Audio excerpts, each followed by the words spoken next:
Hello, Nicko. Hello, mate. On the 13th of July, you will be playing in Romania for the 5th time. Yes. What can you remember about Romania from your last visits? Very, very honest. Yeah. The women. Okay. This is a good Romanian answer. women. You're very beautiful. Yes.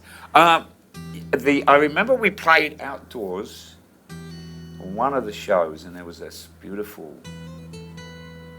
palace. Constitution Square. Yeah. That was stunning. And Now I you'll play there remember also. the stage was facing it, and there was a full moon, and then we also had it lit up, and it changed colour, and I was mesmerised by the beauty of it, and that was a very strong memory for me for that. The last time we played. This concert will be there too. Oh, is it? Oh, fantastic! Well, it's like going home again, isn't it? I mean, I can't believe it's only been like 5 times over all of the years that we've played together, and it's a very special audience, Romanian audiences. I think maybe probably because we haven't been very often. So kids may have seen us, but they've had to go out of the country and visit us somewhere else to see us. But yeah, that's what I remember very much, and the passion of the kids was just off the chart. So looking forward to it again. So you can't let me down, you lot, right? When I come and see you next week. The Book of Souls is probably Maiden's best album since Seventh Son. This is my opinion. Thank you very much. Even so, aren't you worried about playing live so many songs from it? Fans usually want to hear the old hit songs. Mate, look, we've been on tour for an eternity on this eternity's only a short while on this leg. So no, we're not at all worried about it. We weren't worried when we started, and we certainly aren't now.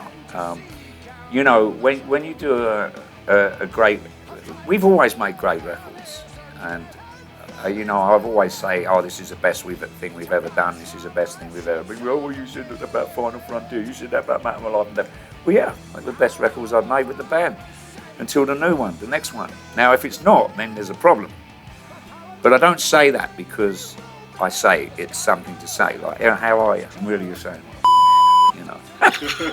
No, not you. You know what I mean? So my feeling is that when you make a masterpiece like Book of Souls, I said to Steve, we should do it a lot. We should play every song off that record. And obviously that would have been a bit of a push because it's 92 minutes long. You know, that's your show gone, just your record. You can't do any of your Iron Maidens, your Hallows, your Number of the Beast, maybe Run to the Hills or whatever. But it was a silly suggestion that was blown out. But the point being, it's such a great album. And yeah, why not do 6 songs off it? You know, of course, the beautiful thing is you've got longevity. The band's been around over 35, 36 years plus, right? 40 years in 2019. So, you know, that's a long span with a lot of songs that have been written and a lot of favourites that people have. And you can't, unfortunately, we physically can't play a 3 or 4 hour set, which still wouldn't cover everything that everybody would want to hear. So we have to be a little bit selfish in as the motivation of what we want to play live, and you know what makes us tick, what makes us feel happy when we get on stage to do these older songs. People say, "Oh, you always do that. You always do that one. You always do that one," because we like it. We love playing Number of the Beast. We love playing. Oh well, Iron Maiden will always close the set, no matter what. Right? So yeah, you know, it's a great problem to have, if you want to call it a problem. It's an issue when we do come together, you know, to do a new tour. We go, well, what are we going to play then? You look at a list, Steve will write a list out, and Bruce, and then we go, I don't fancy doing that one. Can we do this? And then it gets thrown in the pot. Like a classic example was Tears of a Clown wasn't included, and the original. We were only originally going to do 5 songs off the record, and I really love that song. I think it's really slow tempo for us. It's like 90 beats a minute, or 96 beats a minute, which is really slow. And Bruce, it's one of Bruce's favourite tunes as well. It's a great song. And yeah, and we said to Steve, you know, I spoke to Steve last year before we started rehearsal. I said, can we do Tears of a Clown, mate? He said, well, I thought about it, but I'm not sure. I said, well, Bruce really would like to do it. And he went, oh, well, when we get to rehearsals, we'll maybe put it in the set. But prior to going into rehearsals, it was included. We amended the set to include it. So, you know, that's how we formulate. A lot of bands nowadays are circumspect about releasing new studio albums since the sales have spiraled down constantly. But you released a double album with long and very long songs. Well, let me just correct you there. It's a triple vinyl. Triple vinyl? You young'uns, you see, you only know bloody DVDs and CDs and whatnot. No, okay, yes, it's technically it's a double CD, but it's really a triple vinyl record, which is even more immense. Yes. Are you trying to make a point with this? Well, that Iron Maiden is not really. interested in commercial. No, only to reiterate the point that we've always had. We do it our way, and we do what we feel we want to do. We don't pander or pad ourselves into, and we never did. Even when albums, you know, to do a platinum album, you had to sell 1 million records. You know, in those days, and gold was 500,000 in the US, places like that, but. We decided that when we were recording it and, you know, Red and the Black came in and that was 13 minutes long plus. We were halfway through 2 or 3 weeks in the studio and Martin Birch has gone, do you know how long you got on the record so far? And I don't know, he said it was like 70 minutes and we'd still had a couple of songs to go. And Bruce just turned around and looked at us and we said, well, I suppose it's a double album then. And we went, okay. And that was the motivation for that album. It was, well, we don't want to stop because we had these other songs to record.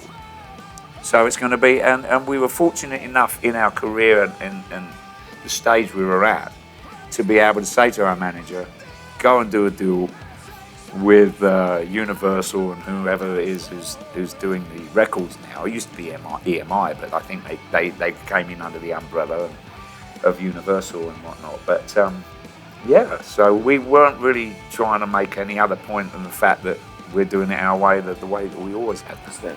In a past interview, you said that you like Maiden to play with an orchestra. Sure. Are there any chances for such a project? Not that I'm aware of, but there has been, you know, certainly things that have cropped up where we hear, oh, that sounds really good with a, you know, 120-piece orchestra behind it. But my feeling is, I know Deep Purple did it, John Rule did it. I'm sure other bands have. I think Metallica did one. Something Scorps have done it. But for me, a lot of Iron Maiden, a lot of the songs that Steve writes are very orchestral. There's major movement. I'd love to just sit down and the nuclear of us go out with a full tilt orchestra behind it. Of course, the great thing about it is the conductor would be following my time. Mm-hmm. So, boys and girls, don't worry about it. I don't have to, you know, I'm not going to be slapped on the wrist for getting too quick on certain things because they have to follow me. So I can give them a bollocking if they can't keep up, you see. There are a few songs that you never played live. Are there any chances we'll be hearing in a future tour? Alexander the Great, Tame a Land, Mother Russia. Would you consider a new history tour? Yeah, well, it's funny, you know, I was talking to Dave one night. We were sitting in a bar somewhere, and Dave and I don't drink anymore. I haven't had a drink in over a year, but I still have a drink without alcohol. But we were sitting, and I said to him one night, I said, do you know what I'd love to do? Other than do an orchestral tour, I'd like us to do a tour where we play songs we've never played before. Not one song, not even Iron Maiden to close the set, but we got to because traditionally. That's the last song of the set. Yeah. It's the title of the, you know, the title record, blah, so on and so forth. And he went, oh, that'd be different, wouldn't it? He said, but we'd have to learn all the old songs again. I said, yeah, that's the challenge. We'd have to all learn them again. But yeah, I would personally, I would, a drop of a feather, I'd have a go at it. I'd say, yeah, let's go out and do a couple of special one-off shows somewhere where we do everything that we, you know, all the songs in the set, barring Iron Maiden, would be a song that hasn't been played live. I'd like to do that. You know, there are no plans. It's just, but so, you know, you sow a seed, and who knows? I was recently talking to Rob Halford and Alice Cooper. We were discussing if there are any bands who can take over from you guys? Do you see a new generation that can take over in 10 years from Maiden, Priest, Deep Purple? No. No. I've got, I thought maybe, well, Foo Fighters have already done it. They were one of the closer bands, I thought, when I first heard them, that could possibly run the moniker of being a really heavy, but they're very commercial as well. They've got some great songs. So they are not such a young. They're not really young a heavy metal band as such, but they're a very powerful band. But I haven't really followed too many new bands out there, so really I'm not the best person to answer that one. Rob maybe more so, because I think he had his own radio, and Alice certainly, because he's been more on, he's had more of his fingers on the pulse from the radio shows and whatnot, hearing newer acts coming along. But I really don't know off the top of my head. No, I can't think of any. So you stumped me with that one. Tomorrow I'll be home in Romania, and I'd like to take back to your fans a message from you. So, last word is yours. If you haven't got a ticket, beg and borrow one. Don't go and steal one, that's no good. Go and beg and borrow to get a ticket to come and see us. If you have got one, I look forward to seeing you in a couple of weeks, and be safe and well until then, and keep the faith. If you're a player, don't forget practice. God bless you.